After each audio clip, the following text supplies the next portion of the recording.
to have a commanding lead, but then the University of British Columbia found something and came back and took it by about a half a bow length. University of California San Diego made a run, but were unable to get more than third, and Gonzaga finished in fourth. And one of our most closely contested races throughout the day here in San Diego.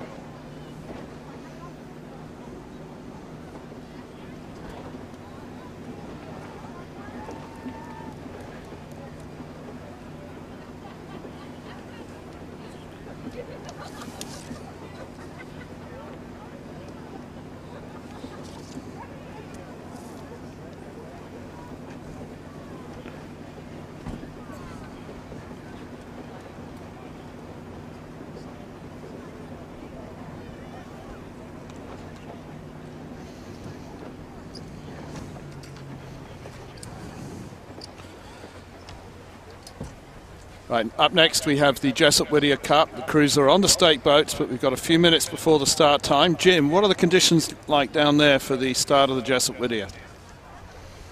They're not too out of control. The wind is moderated a little bit. There's still a quartering headwind coming from the port side of the boats, which requires the coxswains to have the people on the starboard side reach back, or excuse me, the port side reach back and scull the bows up. But definitely not too much of a favored lane, other than perhaps once you get past the openings for the bridge, the shoreline might be a little bit better. But nothing out of control, and I look for a nice, clean, explosive start for this race.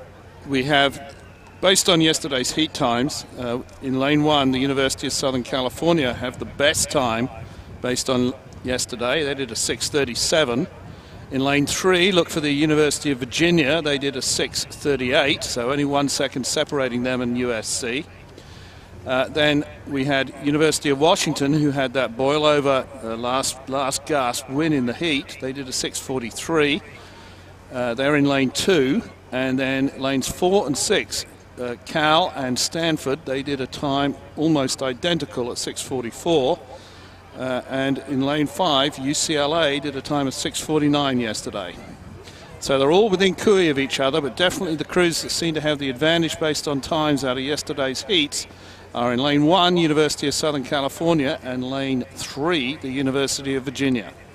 One other note here on the counteracting forces that are on our course at this time. The tide is going out, but the wind is coming down the course. So what would that affect the lanes as they come down the 2,000-meter course here at the San Diego Crew Classic, the Women's Collegiate Varsity Invitational Grand Final? Charles? Well, obviously the worst combination is wind against tide, but that's not what we've got today. Essentially the tide is going out now, and the wind is blowing behind the tide. So it's going to make for slow conditions. We may not get the times that we had yesterday, but I don't think it's going to set up the chop any worse than the wind's creating at the moment.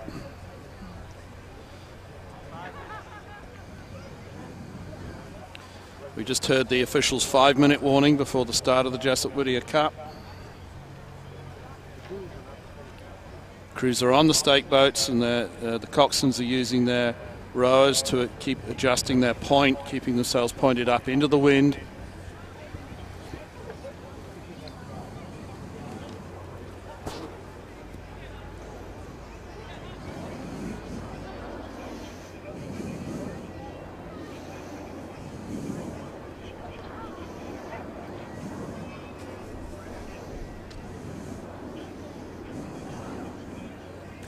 Event number 74, Women's Collegiate Varsity Invitational Grand Final. Lane 1, University of Southern California. 2, University of Washington. 3,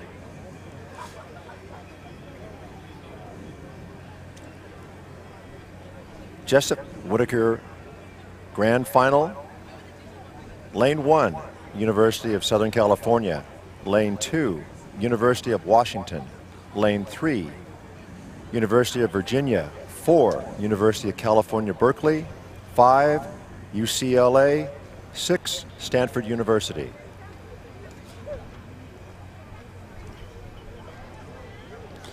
Okay, the crews to watch in this race are in lane 1, the University of Southern California. They did the fastest time coming out of the heats, a 6:37. They are closely matched by the crew in lane 3, the University of Virginia, wearing the orange, 6:38, so only 1 second difference between them. University of Washington in lane 2 won a boil-over result yesterday in a 6:43. They are closely matched by the crew in lane 4 from Berkeley, who did a 6:44, and the crew in lane 6, Stanford, also a 6:44. Not much difference between them at all, fractions of a second. The only crew that may prove a little challenged in this race, based on yesterday's heat times, is UCLA with a 6:49. They are rowing in lane 5, and we see them now on screen. And speaking of challenges, Charles, the weather is a little breezy, number 1. Number 2, the tide is going out. So if you'd let us know how things might look along the course line with the conflicting weather and tide, wind and tide situation. First 500, they've all got a bit of weather coming from their crosshead, from their left-hand side. Then they're going to get a little bit of protection once the vacation island comes in. The protection is better on the left-hand side of the course than on the right-hand side of the course. Then when they get to the 1,000 meter mark, the conditions get a little rougher again as the bridge, the big Ingram Street Bridge, allows the wind to sort of whistle through there, and the waves build up a little momentum coming from the west and north and west-northwest. Once they've got through that gap and they're almost to the 500 to go mark, then the conditions start to settle out for the crews, and they're able to get a little more equilibrium for their final sprint. You've talked earlier, Charles, about the philosophy as they get ready to go into that Ingram Street wind tunnel area. And if you're first, second, third, what would your thoughts be as you head to that area, depending on your position? Well, if you're in the lead, ideally you'd like to be in the lead. You'd like to be in a position where you can just sit back and work on your technique in that period, tap your finishes down, get your blade clear of the water very distinctly and crisply, so that there's no possibility of your blades being caught up by any errant waves. And you'd like to be able to control what's happening in that part of the race as much as possible. If you're behind at that point, then the main thing that you need to do is, I'm going to be better technically than anybody else in this race. I'm going to make sure that I've got a good, solid, strong releases, and that I'm not going to lose any ground, and I have the opportunity to move on other boats that may not deal with it as technically well as I am. We are getting ready for the Women's Collegiate Varsity Invitational Grand Final, and they're on the water and underway. The flag is down and off we go. The marquee event for the women here at the San Diego Crew Classic. All 6 crews away cleanly. Early leader in lane 1, the University of Southern California. Stanford's giving them a push out here in lane number 6. Also, Washington is right on the lead, but in lane 1, it's the Trojans from USC leading. Stanford is in the 3rd position. Ahead of them are the Huskies. So let's recap here. Lane 1, USC is your leader. Lane 2, Washington is in 2nd position. Then in 3rd is Cal Berkeley. 4th, Virginia. 5th, Stanford University, and trailing is UCLA.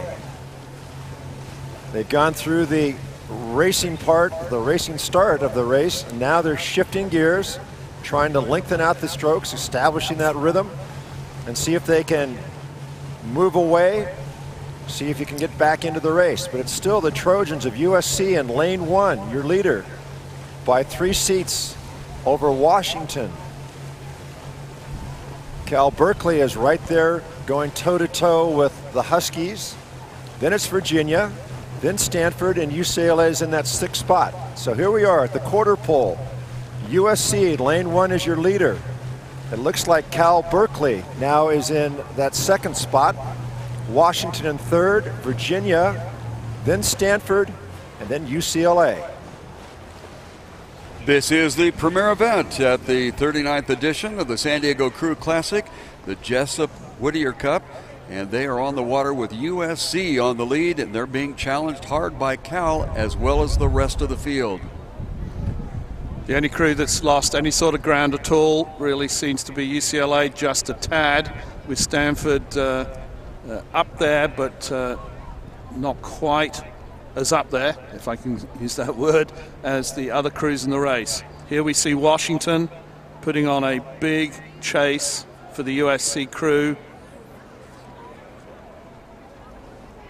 We see USC, they've gone for that strategy along Vacation Island of wanting to be in the lead before they get to the rough water. There we are, see USC, very strong, making sure they get lots of clearance of the blade over the knees. Want that blade clear of the water, don't want any shipwrecks. It's Virginia who are throwing out the challenge now. Virginia are pushing hard. They seem to have an advantage over University of Washington. USC have got half a boat length. Virginia have put in a big push here in the second 500. USC on the lead, and they are in lane number 1. That would be the lane closest to the shore. Washington in lane 2. Virginia, the USC challenger, is out in lane number 3. And certainly Cal has not gone away. Chase their cocktail. 1, tell them, Brandy. 2, Virginia trying to catch up, and they're being egged on by their coxswain as we listen in. He's in right here. He's in. Coming up for second opening. Sharp's going to handle it better than them. Hell yeah, be ready for that opening. 3 and 4, go here. Ready for it. 1, yeah. 2, push away. 3, yes, guys. Yeah, well, she, as you've heard her saying, she was saying, let's be ready for the opening. Let's be ready for the opening. That's what she was exhorting her crew to do. They're putting in a big push here going into the Ingram Street Gap. So they come through the 1,000, and she's asked them to give them a 10, and she's giving them another. She's asking them to give her another 10. 2, they're not taking anymore. 3, let's go Washington, get them. 4, let's get through their bow pair. 5, push through them. 6, yeah, try that. 7, hook, lane 8. 8, Bladen Kez right here. 9, yes, walking Washington. Hell yeah, took a bait USC. So I'm ready for second 5, 10, 5. This one, 1, do the 1250. 2, big move. 3, this is where we walk. 4, right here. 5, go, sit up. 1, we gotta go now, right here. 2, gotta go this move. 3, send yang. This is the University of Virginia coxswain. 5, moving. 6, cheering her squad on, trying to get them to move. They try to make the move on Washington, as you heard her say, and then get USC.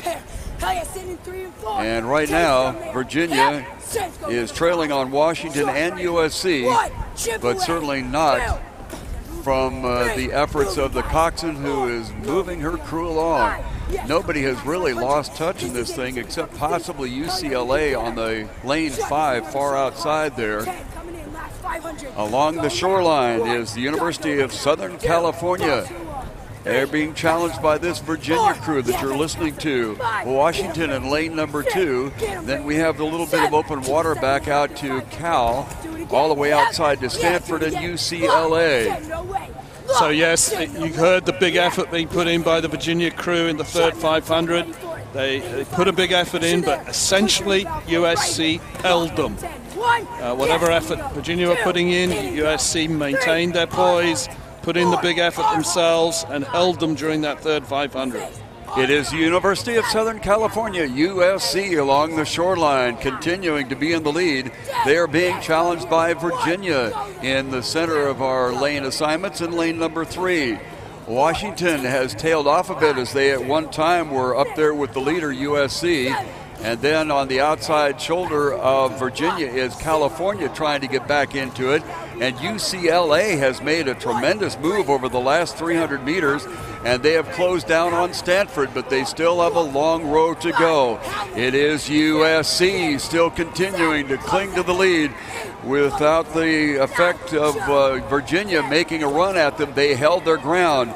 Washington is in third position, but now Cal is beginning to move up on the outside, and both UCLA and Stanford are beginning to close ground, but it's still the Trojans from USC along the shoreline having control of this one. Virginia trying ever so desperately to catch up. It looks like their race course is running out of them.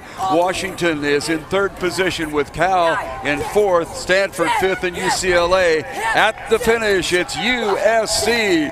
A fist thrown into the air as they fought off the challenge by Virginia, and Washington a boat back, and then Cal followed by UCLA just jumping up on Stanford. That was a great race. Great race. Coming down to the end here with USC having fought off first Washington and then in the mid-course fought off Virginia to gain a well-deserved victory and the winner of the Jessup Whittier Cup for San Diego Crew Classic Edition 39. USC, nearest the screen on the shoreline, picks up the victory. Virginia with a mad rush, couldn't quite get there, and then Washington finished third as the crew from USC slapping hands and enjoying themselves.